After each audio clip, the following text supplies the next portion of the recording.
ఎందుకు ఏకాదశులకు ప్రత్యేకత ఉంటుంది అంటే, ఏకాదశి అంటేనే 11 అని అర్థం. ఒక్క సంవత్సరం గడిచేటప్పటికీ దేవతలకి ఒక్కరోజు గడుస్తుంది. శ్రీమన్నారాయణుడు నిద్రకి ఉపక్రమిస్తాట. ఈ విశ్రాంతి ఆయన కోసమా? కాదు, మానవుల కోసం. ఆషాఢ శుద్ధ ఏకాదశిని తొలి ఏకాదశి అంటారు. ప్రతి నెలలోనూ కృష్ణపక్షంలో ఒకటి, శుక్లపక్షంలో ఒకటి, 2 ఏకాదశులు వస్తాయి. అంటే సంవత్సరం మొత్తం మీద 24 ఏకాదశులు ఉంటాయి. ఈ 24 ఏకాదశులకి ఏదో ఒక ప్రత్యేకత ఉంటుంది. ఎందుకు ఏకాదశులకు ప్రత్యేకత ఉంటుంది అంటే, ఏకాదశి అంటేనే 11 అని అర్థం. మనకి ఉన్నటువంటి 5 జ్ఞానేంద్రియాలు, 5 కర్మేంద్రియాలు, వీటిని పనిచేయించేటటువంటి అంతరింద్రియమైనటువంటి మనస్సు మొత్తం కలిపితే 11. ఈ 11 ఏకోన్ముఖంగా పనిచేసేటటువంటి సమయం ఏకాదశి. వీటికి ఎందుకండి ఈ 11 ఇవాళ్లే ఏకోన్ముఖంగా పనిచేస్తాయి అంటే, చంద్రమా మనసోజాతః అని పురుష సూక్తంలో చెప్పబడింది. అంటే పరమపురుషుని యొక్క మనస్సు నుండి చంద్రుడు పుట్టాడు. మానవులకైతే చంద్రుడు మనఃకారకుడు. అంటే చంద్రుడి యొక్క కళలను అనుసరించి మనిషి యొక్క మనస్సులో మార్పులు చేర్పులు ఉంటాయి. ఇది మనలాంటి సామాన్యులలో పెద్దగా కనపడదు, కానీ కొంచెం మనశ్చాంచల్యం ఉన్నటువంటి వాళ్ళలో స్పష్టంగా కనపడుతుంది. అమావాస్యకి పౌర్ణానికి వాళ్ళ ప్రవర్తనలో తేడా ఉంటుంది కదండి.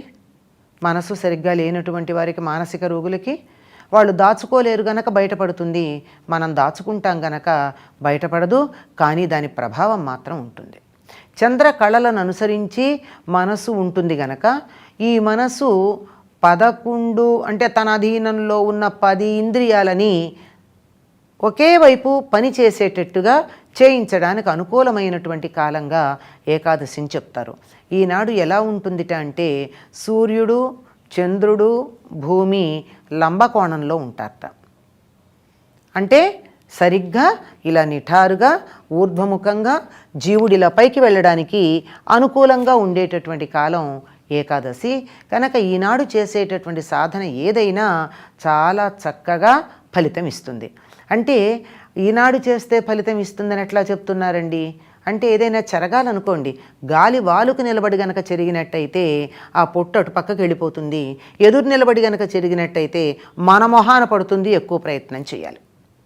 కనుక వాతావరణము, గ్రహాలు, పరిస్థితులు అనుకూలంగా ఉన్నప్పుడు చేసినటువంటిది వాటి ఆనుకూల్యం వల్ల తేలిగ్గా జరుగుతుంది.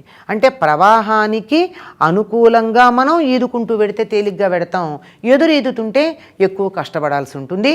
సునాయాసంగా తేలికగా మనం ముందుకు వెళ్ళడానికి అనుకూలంగా మనం గాలివాలు లేక ప్రవాహపు తీరు ఏ రకంగా ఉందో అట్లా మనని ముందుకు మన ప్రయత్నం కొద్దిగా ఉంటే కూడా ఎక్కువగా సాగించడానికి తగినటువంటి కాలం ఏకాదశి. కనుక 24 ఏకాదశులు ఏదో రకంగా సాధన చేసి చాలా బాగా మనం పురోభివృద్ధి చెందడానికి అనుకూలంగా ఉంటాయి. అటువంటి వాటిల్లో ఆషాఢ శుద్ధ ఏకాదశిని తొలి ఏకాదశి అంటారు. అంటే చైత్రం దగ్గర నుంచి లెక్క పెట్టినట్టయితే చైత్రం, వైశాఖం, జ్యేష్టం, అప్పటికి 6 అయిపోయినాయి. 3 నెలల్లో 6 ఏకాదశులు అయినాయి. ఈ 7వ ఏకాదశిని తొలి ఏకాదశిని ఎందుకంటాం? దీనికి ఒక కారణం ఉంది. ఏమంటే, మానవులకి భూమి మీద ఒక్క సంవత్సరం గడిచేటప్పటికీ దేవతలకి ఒక్కరోజు గడుస్తుంది. ఇలా గడిచేటటువంటి చూడండి, మనకు కూడా ఎలా ఉంటాయి, 24 గంటలు ఉంటాయి రోజుకి. మనకి సంవత్సరంలో 24 పక్షాలు ఉన్నాయి. అంటే అమావాస్య నుండి పూర్ణిమకు ఒక పక్షం, పూర్ణిమ నుండి మళ్ళీ అమావాస్యకు ఒక పక్షం, నెలలో 2 పక్షాలు. ఇలాంటి పక్షాలు ఎన్నున్నాయి? మొత్తం 12 నెలల్లో కలిపి 24 పక్షాలు. వారి దేవతలకు కూడా ఈ 24 పక్షాలు 24 గంటలుగా ఒక రోజుగా పరిగణించబడుతూ ఉంటుంది. దేవమానం అంటారు దాన్ని.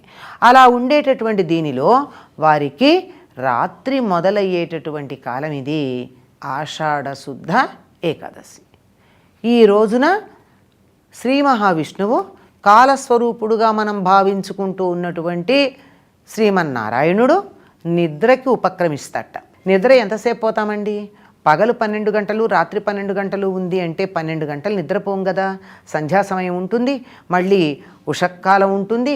ఈ మధ్యకాలంలో మహా అయితే చిన్నపిల్లలైతే 8 గంటలు, కొంచెం పెద్దవాళ్ళైతే 7 గంటలు, ఇంకా పెద్దవాళ్ళైతే 5 గంటలు నిద్రపోతూ ఉంటారు, 5-6 గంటలు.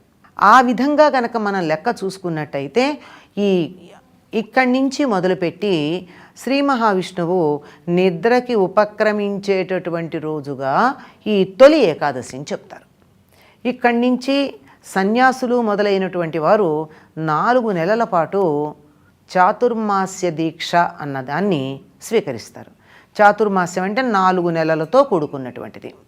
ఆషాఢ శుద్ధ ఏకాదశి నుంచి మొదలుపెట్టి శ్రావణం, భాద్రపదం, ఆశ్వయుజం, కార్తీకం, కార్తీక శుద్ధ ఏకాదశి వరకు ఈ 4 నెలల పాటు సన్యాసులైన వాళ్ళు ఒకచోట స్థిరంగా ఉంటారు. నిజానికి సన్యాసులు ఎప్పుడూ ఒక్కరోజు కన్నా ఒక చోట ఉండకూడదు, నిరంతరం తిరుగుతూనే ఉండాలి. ఎందుకని? ఒక్క చోట కనుక స్థిరంగా 1 రోజో 2 రోజులో ఉన్నట్టయితే స్థలం మీద తనని ఆదరించినటువంటి వాళ్ళ మీద వాళ్ళకి మమకారం కలగచ్చు. అలా కలగకుండా ఉండడానికి ఏ పూట కాపూట ఏ రోజు కా రోజు ఉన్న చోట నుంచి బయలుదేరి తిరుగుతూ ఉండాలి. ఇది ఒక అర్థం వాళ్ళ పరంగా. లోకపరంగా ఏమిటి అంటే ఈ సన్యాసులు ఇలా దేశ సంచారం చేస్తూ ధర్మాన్ని ప్రచారం చేస్తూ మధ్య మధ్యలో ధర్మాన్ని మర్చిపోయినటువంటి వాళ్ళకి గుర్తు చేయడం జరుగుతూ ఉంటుంది. అంటే మానవులు లౌకిక వ్యవహారాల్లో పడిపోయి మధ్య మధ్యలో మర్చిపోతూ ఉంటారు.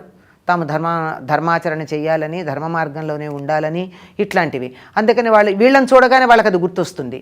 కనుక సామాన్య మానవులకి గుర్తు చేయడం కోసమని, ధర్మ ప్రచారం కోసమని ఇలా ఈ 2 కారణాలుగాను ఒకచోటే ఉంటారు. ఈ ఒక్కచోట ఉండి 4 నెలల పాటు చేసేటటువంటి ఈ వ్రతానికి చాతుర్మాస్య వ్రతం అని పేరు.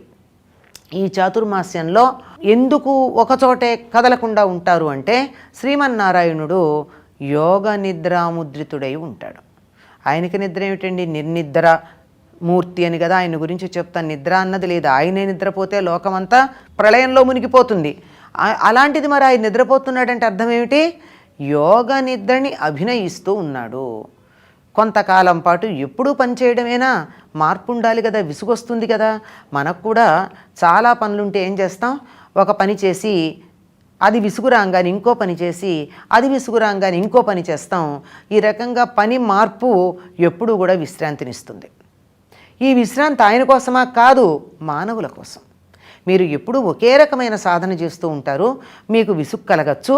అంటే బోర్డమ్ అంటూ ఉంటామే మనం, మొనాటని అంటూ ఉంటామే.